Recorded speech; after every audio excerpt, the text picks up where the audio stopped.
Oh my God. So speaking of, I'm in between Gary, who's like one of the strongest people you're gonna find, and Shannon, who's one of the fastest people that you're gonna find.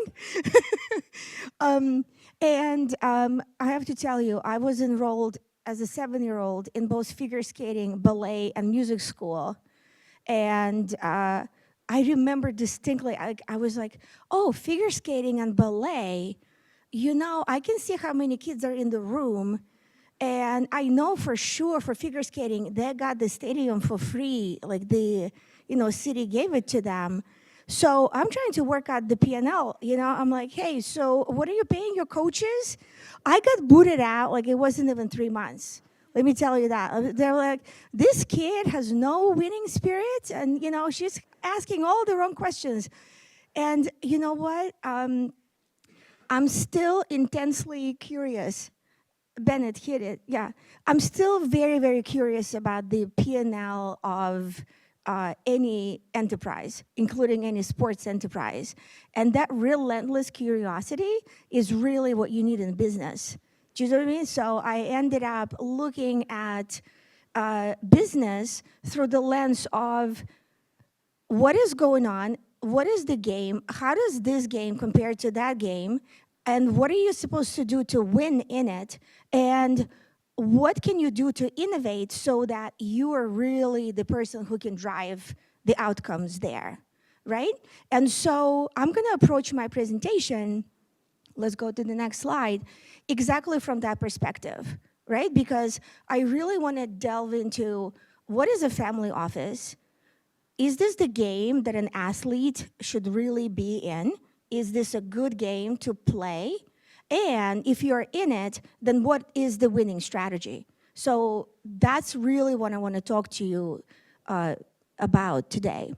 So obviously for family offices, you can make a case that it's a good game to play because it goes back to 15th century, and usually if you read up on family offices, the official view is that the Medici family in the 15th century in Italy had the first family office because they had a complex financial situation, they had a lot of power, they had a huge family, they needed to figure out how to preserve that wealth and grow that wealth and not have the family kill each other while they were passing it down to the next generation.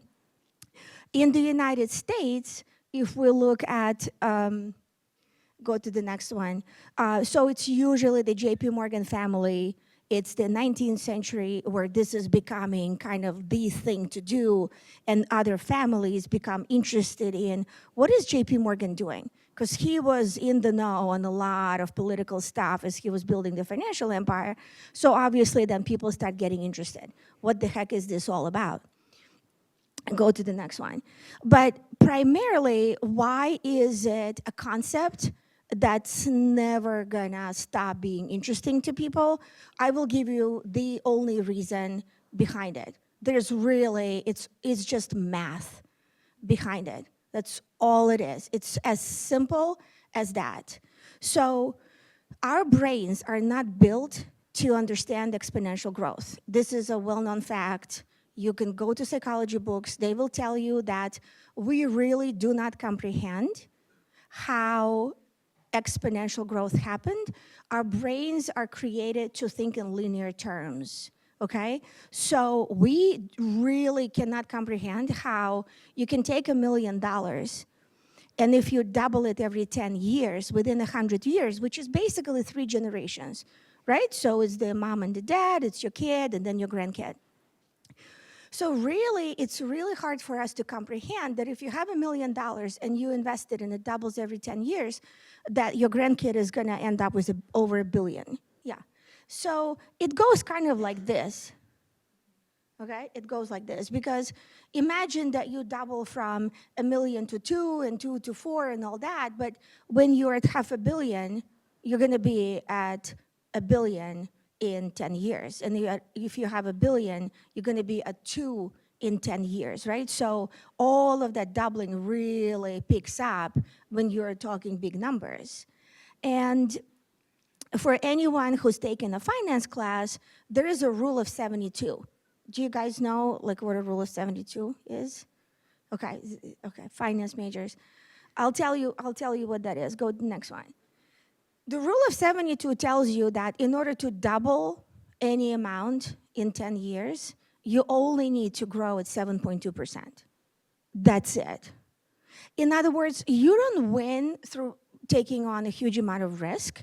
You don't win by being too aggressive. You don't win by finding that 30, 40, 50% return. You really win by going slow and steady, and all you want is your target 7.2%. That's it. So let's say 7%, okay? So when you come to work for a really large family office, okay, and you talk to them about what is your target return? What is our expected return? It's 7%, people. We don't want to go faster than that because then that whole concept breaks down. So can you take another million and do crazy stuff with it? Yes, of course. But you know what? You do want that money to grow at your 7.2%. You don't want to go slower and you don't want to go faster. And at this point, can you go to a bank and kind of get that? Yeah, you can. Okay? So this is the basic concept behind it. But you know where this concept is really challenging? It's keeping everybody on board for 100 years just doing that. Because in the meantime, we're all human. We have divorce, we have drugs, we have mental problems, we have family communication issues, we have people hating each other with a passion, we have like 8 children from 15 different marriages. I mean, we have all of this stuff happening in the span of 100 years. Let's go to the next one.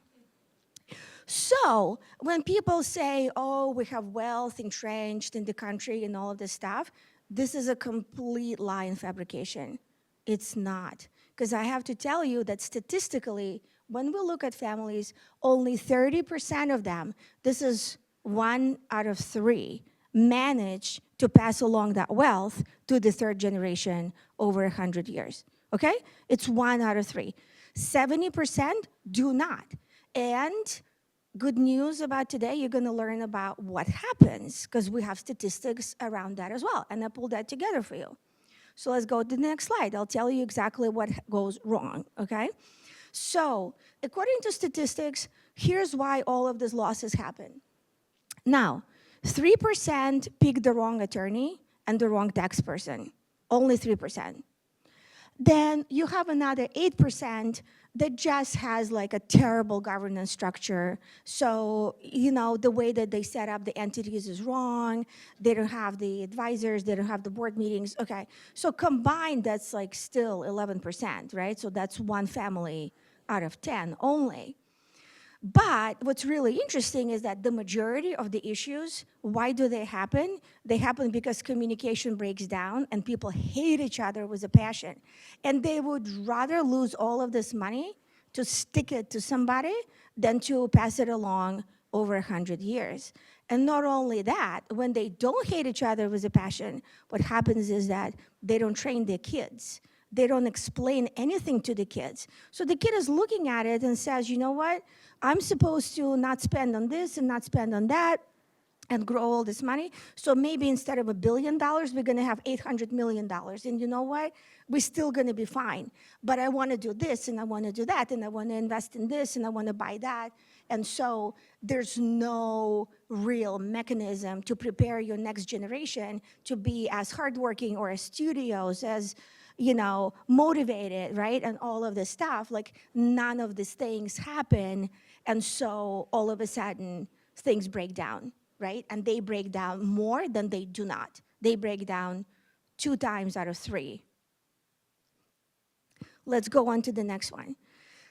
So as we are looking at all of this stuff, here's a very interesting thing that is happening. What is happening right now in the United States and globally is that there is an unprecedented wealth transfer to the new generation that is happening. This has never happened in the history of since the Medicis, this has never happened. Okay, so baby boomers are retiring. Wealth is being now transferred to their kids, to their grandkids. There is combined, what is my number? $68.4 trillion will be transferred over the next 25 years. And what's really interesting is that people who are going to get this wealth, they all grew up with the mobile phones, right? They expect to pull up their phone and see how much money do I have today? How is my investment doing? What the heck's going on in the market? Tell me, give me the breakdown of all of these numbers. So they're not going to take a no for an answer if you tell them, oh, I'll go and I'll find out. And I'll let you know at the next annual partner meeting what your P&L is. You know what I mean? We'll inform you in 3 months. No. They want it now. So fundamentally, that mentality of, give me the information quickly, give it to me now, give it to me in a form that I want to use, right? It's a really big mental shift to what's going on there. Let's go to the next one. So for all of these reasons combined, first of all, there are segments of population, as Garrick was referring to that today, earlier, that athletes are beginning to realize, oh my God, there are family offices. So why don't I have one? Why is it that a family that has an operating business, it's a manufacturing business, is going to go and set up a family office? I also have a business. My business is my body, my career, and all of that. So I could do this too. These numbers can work for my family over 100 years. This math, you cannot argue with this. So obviously, people are realizing that this is a good game to be in, right? So this is great. And then the second question is, if this is great, how exactly do you do this, given the confluence of all of these factors, the technology, the need for information to be there quickly. So a family office basically is created to manage, to grow, to transfer the family's wealth across generations, while addressing their unique financial, business, and personal needs, which is a very nice thing to say about managing the insanity that any family has. Any family, like imagine your family with $5 billion, So any family has the issues. Any family on the planet is going to experience problems, right? We're all human beings. We go through the ups and the downs and the illness and all sorts of things that an entity is now created to, it's like a structure, right? That supports the family during the ups and downs. It's like a stabilizing structure, really. This is what this says. Let's go on to the next one. So, benefits. All right, so let's lay out the benefits in the most in the simplest way possible. You can get personalized solutions for any family's goal, right, that could exist. If you have kids, what are you doing about their education? What are you doing about their internships? If you have an athlete, do you want to be on a board? Do you want to be involved with a particular company where you invested some money? Do you know what I mean? Like, not only how are you advancing your brand as you're having your family office built, but also personally and professionally, can you find something interesting for you to do, right? So that's a part of it. Personalized, right? Super personalized. Also, you have control and confidentiality of the wealth that you won't have without a family office protection, because it's kind of like a wrapper of cybersecurity, executive protection, people looking at making sure that your information is not out there that could be used against you, right? So all of these wrappers are included in a good and well-run family office structure. And then obviously the comprehensive coordination of all of the financial and professional matters. And it goes seamlessly across all of it. It goes seamlessly from the digital world to IRL in real life. And it goes seamlessly from the professional to personal. Because at this point, the family is an entity. It's a business entity with a business entity of a family office wrapped around it. And also, sometimes it wraps the operating businesses and sometimes it doesn't. But there's always a consideration between how to protect all of it. So a family office, it goes beyond financial services because it's a holistic management entity for wealthy families to sustain and grow their wealth while addressing all of their unique needs and offering all the unique protections that it might need. So listen, I'm big on definitions today. I usually don't do it, but I figured that at least, I should have a keynote video of something that's like, here's a definition. Let's go down to the basics, right? Because people talk about family offices a lot, but at the end of the day, like what exactly do we mean when we say that, right? It's good to know. All right, so let's go to the next one. So let's say that we all agree that it's a good idea to have a family office. And if you're right now thinking of, listen, I can have my own mini family office, you're thinking along the exactly right lines, okay? So if you're sitting in this room and you're not a multimillionaire, you're not a multi-billionaire, it doesn't matter, guys. Like, start thinking about, I am gonna have my own family office. I'm gonna think through what I can do, what comprehensive stuff I can put in place, how I can talk to my family, how I can talk to my kids, how maybe I can do a family charter and we can write it out, okay? So how are you gonna structure all of this stuff? And if you don't have the, if you don't have the kids, you might have godchildren, you might have nephews and nieces, you might have philanthropic interests, you know what I mean, where you really want to contribute to a particular cause, and so maybe that ends up, kind of in your family tree line. Who knows, right? It could be any of these things, but it's a good thing. Think about it. We can help you think that through. A lot of the content that's going to come from the Athlete Legacy Circle is really going to be about that. So now let's move on to question number 2. If you decide to do it, what is the right way of doing it? And here we're going to talk about existing family offices, right? If you have one, how do you know if it's good, not good, average, and where exactly do you want it to go? And so we use a phrase that's called professionalized family office. And I'll tell you very quickly, it's a very simple idea that is extremely hard to execute, but here's the idea. The idea is that we want to be as close to being a professional as humanly possible, right? So if I go and play a sport, I should probably play it in the right way and not in the way that's going to have me wash out of it with an injury. If we get into the business of family offices, we probably want to do it as close to a professionally managed financial firm or investment fund as humanly possible, right? So if JP Morgan is spending a ton of money on cybersecurity, probably they've thought that through, okay? Probably there's a reason that we want to do that. And if we want to kind of limit our public exposure, and right now, there's so much going on where people are being targeted. There are board member photos and names that are being removed from websites of companies as we speak in light of recent events that Anthony Carter is gonna tell us about today.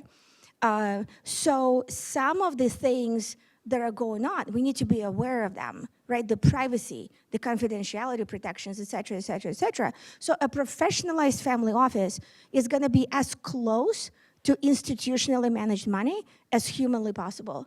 Because why wouldn't you do it this way? It's your own money. If JP Morgan protects the money of its clients and any other financial services firms or bank, et cetera, right? If they're interested in doing that, why wouldn't you do it for yourself?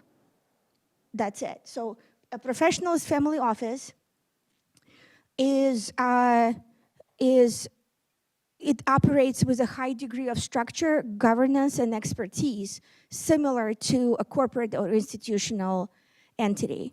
And so it's the mental shift from being ad hoc, right? Ad hoc management of family wealth and affairs, And it's kind of like the thinking through what are the best practices, what are the clear policies, what is the specialized personnel to ensure effective and sustainable operations. And basically it means that maybe your best friend shouldn't be managing your money. Or maybe your sports agent, who is like amazing sports agent, shouldn't be making decisions on things that really are outside of the area of expertise. So it's very, very difficult to do, right? Because a lot of times when we trust somebody, we really want to think that they know what they're doing. We want to be fooled by that. We want to be like, oh, this person is so amazing. Like, can you do this for me? And then you're like, oh my God, what the heck? And then we're like, oh, there's disappointment and betrayal and all that. No, listen, there are experts in the field. It takes us 10, 20, 30 years to become experts at, one little thing. Okay, so nobody can be all things to all people, right? But it's difficult for us. It's emotionally very difficult. And unfortunately, for a lot of people, it takes kind of something bad needs to happen, in order for them to really, go to the experts. So let's go to the next slide. Benefits of professionalization. Efficiency, risk mitigation, transparency, scalability, continuity. So these are all very corporate terms. If you worked for a large company, that's exactly the large companies speak. It's really not like, oh, this is my little home business. This is my personal affairs. Maybe I look at something today, maybe I don't. Maybe I have cyber at home, protections, and I use VPN at home, and maybe I don't. It's my personal choice. This is like, you don't have a choice. There's best practice. You do this, So there's like, it's not even a debate. All right, so let's go to the next slide. So a professionalized family office is really for families who want to maintain the wealth, address complex financial needs, and build a lasting legacy. So basically, there are families that make a decision that, okay, we like the numbers, we're going to be in this game for the next 100 years, and in order to make sure that we do it right, we're going to adhere to all of the best practices of a financial services firm. We're going to do it the right way. We're going to build it the right way. Let's go to the next. Yeah. So key characteristics. I'm not going to bore you. I'm just going to go through them very quickly. We'll make this presentation available so you can download it from the website. Don't worry about it. There's really zero secret information here. You know what I mean? Okay. So let's go through the slides. Defined governance structure. So a governance structure means, do we know who is doing what, who is responsible for what, and who can come in and say, give me some cash because I'm going to go to Vegas right now. And are you supposed to give it to them or not? I mean, these are real life stories, people, okay? So this is if you ever worked for a family office, it's like, are you allowed to do this or are you not allowed to do that? And not only that, but communicating it to the person who's under the impression that they are allowed and moreover should be encouraged to have a good time, okay? So that's what governance means. Is the roles and responsibilities in writing, okay, signed by everybody who understands that. Expertise and specialization. It means that specialists are employed to address philanthropy, risk management, succession planning, all of this stuff. And believe me, there are people who they have degree in mediation.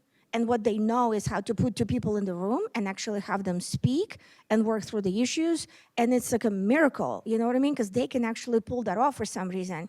And the rest of us cannot, because we're not really speaking to their emotions, we're speaking to their logic. And logic is I don't know, what is that, 10%? Right, okay. So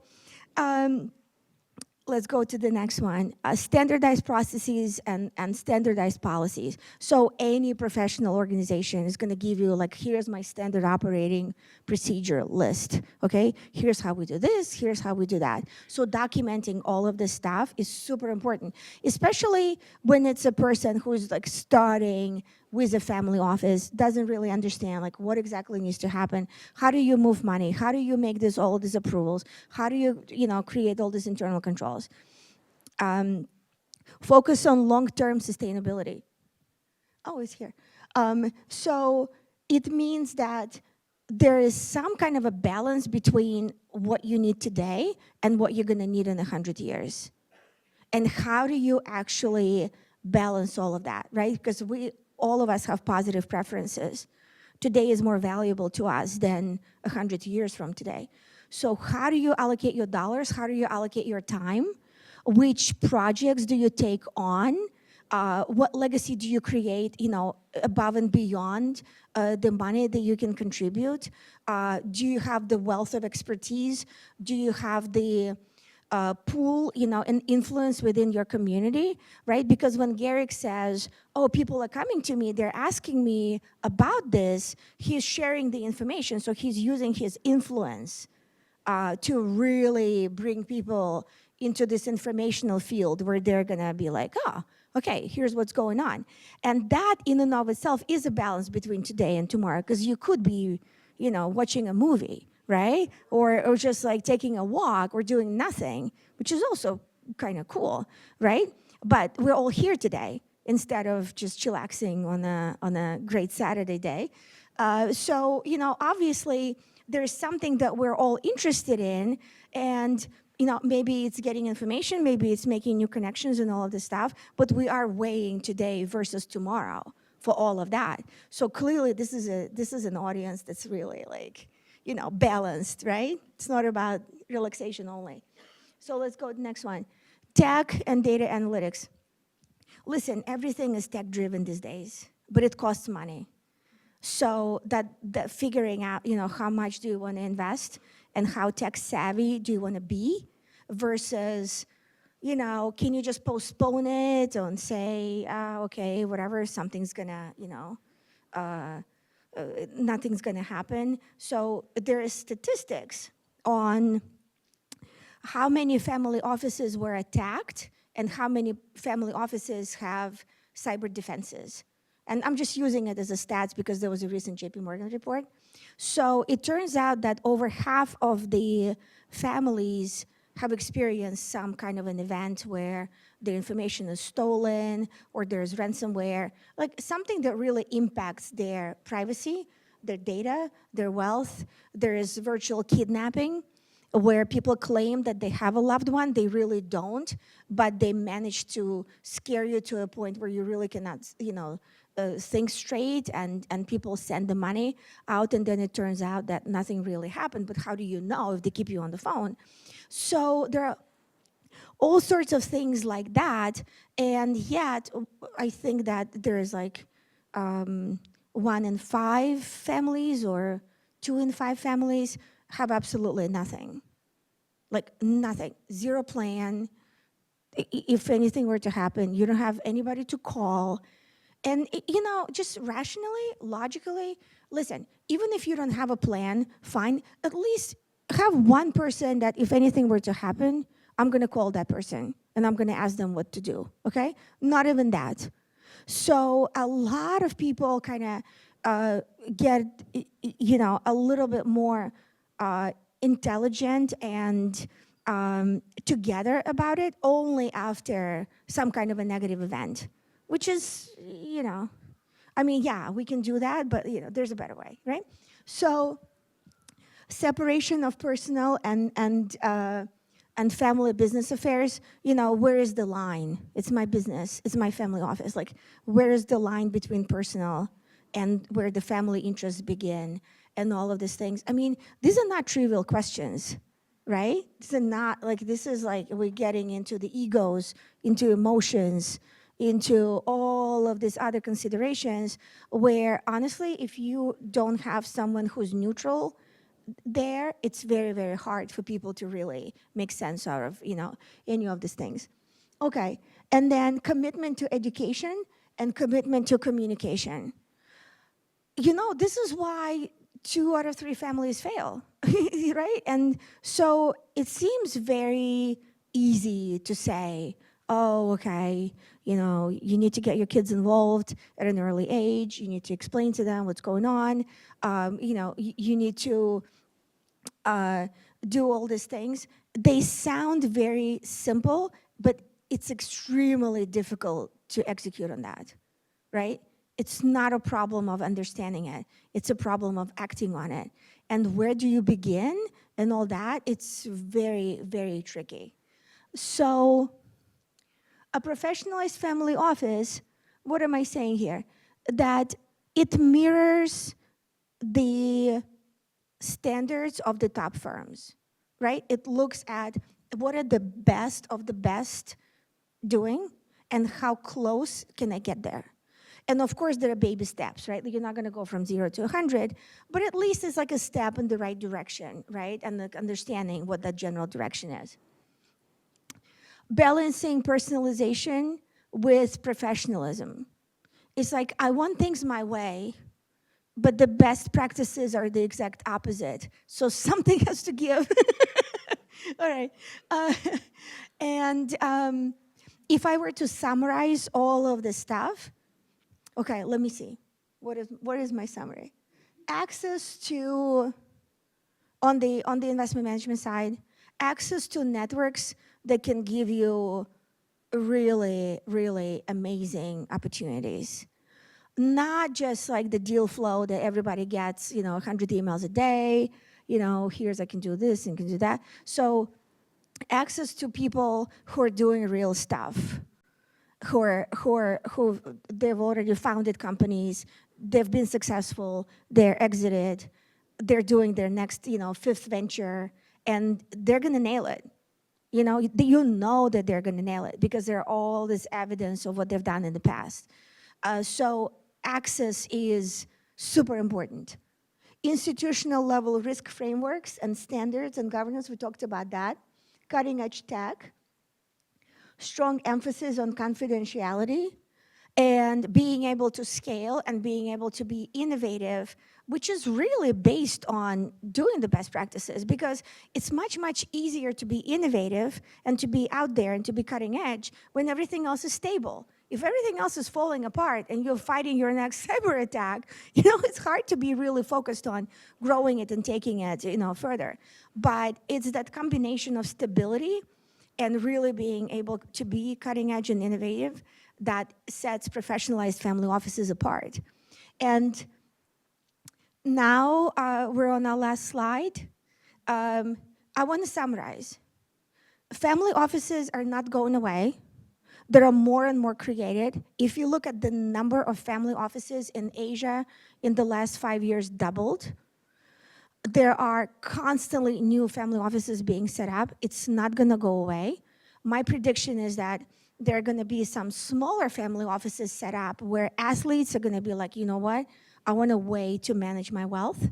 So even if I'm not, making 100 million a year, I'm still in the category. Right now, there are kids through NIL making 10 million in high school for playing sports. Okay, so my kind of trend analysis on all of this stuff is that more and more people are going to find out about it, and more people are going to say, okay, is this worth my time? And people who already have family offices, they're going to be like, you know what, we need to really take up this the quality standards a notch, and we can be just like the best funds out there. We can be just like the best financial firms out there. We can be just like the best, all around kind of family office management firm. We can play at that standard because your top 10%, right, is really gonna do much, much better than people who are just like, kind of doing things, but really not paying attention to how they're executing, how well they're running things. Because at the end of the day, a family office is a business.